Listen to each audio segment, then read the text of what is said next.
Hello guys, आज हम discuss करने जा रहे हैं माइट्रल वॉल प्रोलैप्स। इसको फ्लॉपी वॉल्व सिंड्रोम भी कहते हैं, ठीक है। और इसको बार्लो सिंड्रोम भी कहते हैं, ठीक है। Barlow syndrome, mitral valve prolapse, floppy valve syndrome and Barlow syndrome. So, what is mitral valve syndrome? Ballooning of mitral valve leaflets higher than its normal position. या हम कह सकते हैं कि bulging of mitral valve leaflet higher than its normal position. Mitral valve is present. It is the wall between the left atrium and the left ventricle, and it is the bicuspid valve. Okay, and when it's bulge out, so it is called, this is you can see that this is the normal position of the mitral valves. Okay, and this is the bulge position. It is basically prolapse occur. Okay, mitral valve prolapse occur, the bulging occur, or the ballooning occurs. Ballooning of mitral valve leaflet occurs higher than its position during systole. जब ventricle की ventricle contract होता है तो normal anatomy क्या होती है? जब ventricle की कंट्रैक्शन होती है to pump out the blood, so ये जो माइट्रल वॉल है ये अपने पोजीशन में होता है, इट रिटेन इट्स पोजीशन। और ये अपना पोजीशन किन दो चीज़ों की वजह से रिटेन करता है? एक करता है mitral wall retain its position due to एक कॉर्डा टेंडिनी और दूसरा papillary muscles. Okay, so during strong ventricular contraction, जब लेफ्ट वेंट्रिकल कंट्रैक्ट करता है तो माइट्रल वॉल अपने पोजीशन में रहता है, and it prevent the leakage of blood from the left ventricle to the left atrium during left ventricular systole, and the mitral valve prolapse its position, its normal position due to chordae tendineae and papillary muscles. लेकिन जब ये इसकी ballooning होती है, जब इसकी bulging होती है, तो कुछ इस तरह ये दिखता है। और इसमें मेन एबनॉर्मेलिटी पे क्या होती है कि इसमें अनड्यू स्ट्रेस आ जाता है कॉर्डा टेंडिनी पे, ठीक है। The undue stress occurs on chordae tendineae. तो इसमें एबनॉर्मेलिटी क्या होती है कि the undue stress on chordae tendineae and papillary muscles. तो उससे क्या होता है फिर? उससे ये होता है द अनड्यू स्ट्रेस और the undue stressing, the increase stretching of the papillary muscles occur due to bulging of the mitral wall leaflets higher than its normal position during systole. So when the stress occur on the chorda tendineae and papillary muscle, so it leads to ischemia of subadjacent myocardium. Okay, जो ये myocardium के साथ attach है, जब इस पर stress आता है, ये ज़्यादा स्ट्रेच होता है, तो क्या होता है? मायोकार्डियम की इस्कीमिया, सब एंडोकार्डियल इस्कीमिया होती है in the sub adjacent myocardium. जो सब एडजेसेंट इसके मायोकार्डियम है, इसमें सब एंडोकार्डियल इस्कीमिया होती है। ओके, तो ischaemia of sub adjacent myocardium. Okay, ये इस्कीमिया होती है, तो इस्कीमिया ये फिर प्रेजेंट करती है as a chest pain for example, और एज ए एरिथमियाज, ठीक है। तो इसमें एक एबनॉर्मलिटी तो ये होती है कि there is undue stress on chordae tendineae, फिर ischaemia of sub adjacent myocardium होती है, जिसकी वजह से चेस्ट पेन के सिम्टम्स होते हैं और एरिथमियास के, जैसे कि पल्पिटेशंस के सिम्टम्स होते हैं, ठीक है।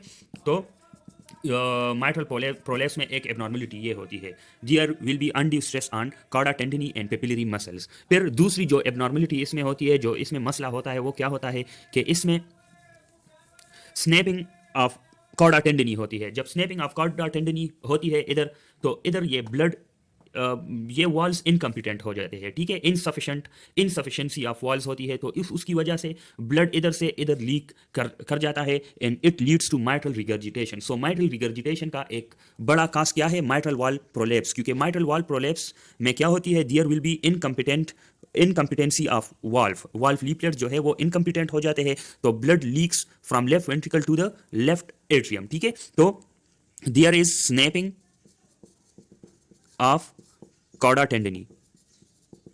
उसकी वजह से क्या होता है? उसकी वजह से होता है इनकम्पिटेंट वाल्व,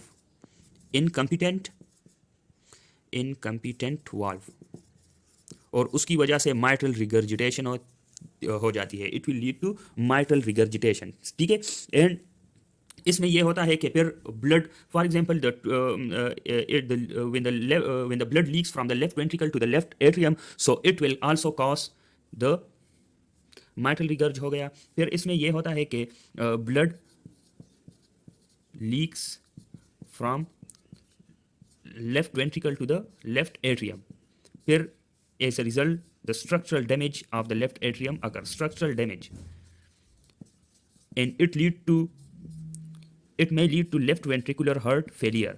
ठीक है, तो हार्ट फेलियर के सिम्टम्स होंगे फिर इसमें जो advance stages of mitral valve prolapse है. ठीक है, तो left ventricular heart failure and pulmonary oedema.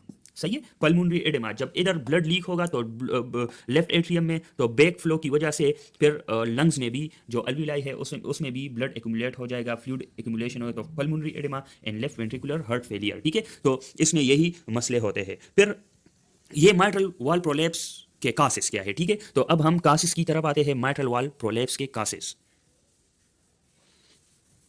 कासेस of mitral valve prolapse. तो इसमें causes of mitral valve prolapse, इसमें पहला जो कास है वो है idiopathic. Without any cause, without any known cause, the mitral valve prolapse occurs. फिर इसमें दूसरे जो कासेस है वो है defective type 3 collagen. Defective type 3 collagen. Okay, so idiopathic, defective type 3 collagen और connective tissue disorders. Connective tissue disorders like Marfan syndrome,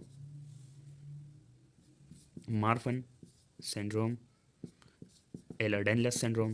Okay, osteogenic imperfecta.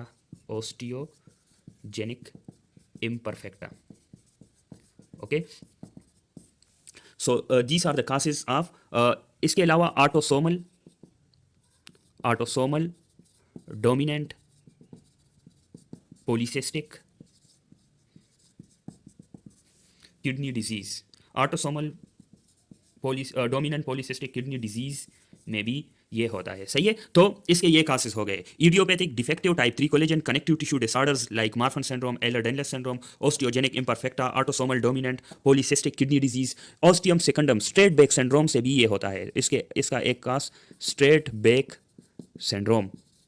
ठीक है, और एट्रियल सेप्टल डिफेक्ट्स की वजह से भी ये माइट्रल वाल्व प्रोलैप्स हो सकता है. ठीक है, तो इसके यही कासेस हो गए. फिर हम आते हैं इसके क्लिनिकल प्रेजेंटेशंस, क्लिनिकल फीचर्स की तरफ आते हैं.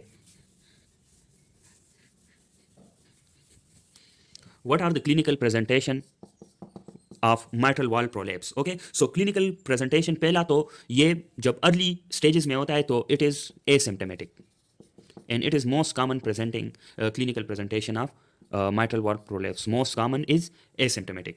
When the mitral valve prolapse advances, so इसमें क्या होता है, इसमें palpitations होती है due to arrhythmias. ठीक है, इसमें palpitations होती है due to arrhythmias. syncopal attacks होते हैं due to arrhythmias and ischemia. Okay, chest pain होता है due to ischemia. फिर इसमें होता है ऑर्थोपनिया और paroxysmal nocturnal dyspnea. Okay, orthopnoea और paroxysmal nocturnal dyspnea. These are the symptoms of heart failure due to mitral valve prolapse. In the mitral valve prolapse, there is chances of heart failure, left ventricular heart failure, so orthopnea and paroxysmal nocturnal dyspnea. So these are the presenting clinical presentation. Pehla to most common, this will be asymptomatic. But in the advanced stage, there will be palpitation, syncopal attacks, chest pain, orthopnea, paroxysmal nocturnal dyspnea. These are the clinical presentation of mitral valve prolapse. Now we will discuss that which rhythm disorders will be occur in the mitral valve prolapse. Okay, what are the rhythm disorders? So which rhythm disorders, as you know that in the mitral valve prolapse, the undue stressing of the chorda tendineae causes the ischemia of subadjacent myocardium. So as a result of ischemia, the arrhythmias will occur. And which will be the rhythm disorders as a result of arrhythmias? There will be premature ventricular contraction. Premature ventricular contractions. Okay, ventricular tachycardia also occur. Ventricular tachycardia, we take paroxysmal supraventricular tachycardias also occurs in this mitral valve prolapse. And as we discussed that there is structural damage of the left atrium in the mitral valve prolapse. So due to this structural damage of the left atrium, there may cause atrial fibrillation. Okay, atrial fibrillation, and this is due to structural damage of left atrium. Structural damage of left atriums. Okay, so premature ventricular contractions, ventricular tachycardia, paroxysmal supraventricular tachycardia, and atrial fibrillations. What are the examination findings in the mitral valve prolapse? What are the examination findings? So, as there is the bulging of the mitral valve prolapse during the systole, so in the mid systolic, so on examination, what we will find? We will find the mid systolic click. During the mid systole of the left ventricle, there will be click, mid systolic clicks. Okay. Also, there will be late systolic murmur. Late systolic murmur. And the late systolic murmur, either it will radiate to base of the heart, or it will radiates to axilla. Okay, so late systolic murmur radiates to base of heart, or it will radiates to axilla or back. Okay, so this is the late systolic murmur. Please don't confuse late systolic murmur of the mitral valve prolapse with the ejection systolic murmur. Ejection systolic murmur. Ejection systolic murmur. Ejection systolic murmur. It occurs in aortic stenosis. Okay, so these are the examination findings. So on examination, there will be mid systolic click and the late systolic murmur, which radiates to either base of the earth or radiates to the axilla. And what will be the effects of position? What will be the effects of position on the mitral valve prolapse? So the prolapse will get worsen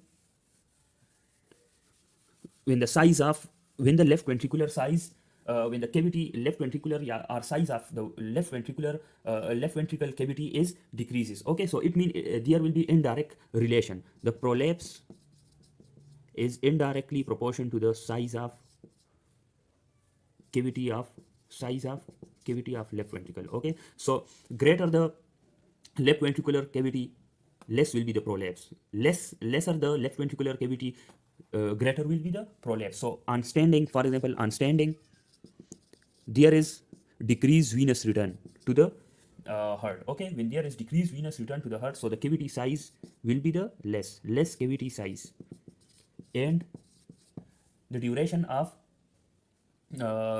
as the cavity size is less, so the prolapse will be more. It means the duration of mid systolic click will be greater. Okay, or earlier mid systolic click. So mitral valve prolapse will be get worsen. Okay, so on standing, on squatting position, there will be more venous return. Okay, more venous return. As a result, cavity size will be more, and the mitral valve prolapse will be better. It will get better. Okay, so these are the effects of position position of body on mitral valve prolapse. Okay, so now we will move on to the investigation. What investigation we will be doing in this mitral valve prolapse? So investigation of choice will be echocardiogram. So on echo, which leaflets will be most affected in the mitral valve prolapse? So the posterior leaflet will be more affected than interior leaflet. Okay, in the mitral valve prolapse, on echo finding, the posterior leaflet will be more affected than the interior leaflet. Okay, posterior leaflet is more common affected than interior leaflet. Okay, and we can also do the ECG to look for arrhythmias, to look for rhythm disorders. Okay, so these are the investigations. Now treatment of the mitral valve prolapse. Okay, treatment of the mitral valve prolapse. So what are the treatment options for the mitral valve prolapse? So we can give the beta blocker because in the mitral valve prolapse there are arrhythmias and there are palpitations. So to decrease and to treat the palpitations, we will give beta blockers. Okay, and as there is a risk of mitral regurgitation, and mitral regurgitation occurs due to incompetent mitral valve. Okay, incompetent mitral valve. So the risk of mitral regurgitation is also infective endocarditis. So infective endocarditis may occur, and it will increases the chance of mitral regurgitation to occur due to mitral valve prolapse. So we will give prophylaxis for infective endocarditis. Prophylaxis for infective endocarditis. And we can also do mitral valve repair. Okay, so these are the treatment options for mitral valve prolapse, floppy valve syndrome, or Barlow syndrome. And beta blockers, prophylaxis for infective endocarditis, and mitral valve repair. So this is all about the mitral valve prolapse, the floppy valve syndrome. Thank you.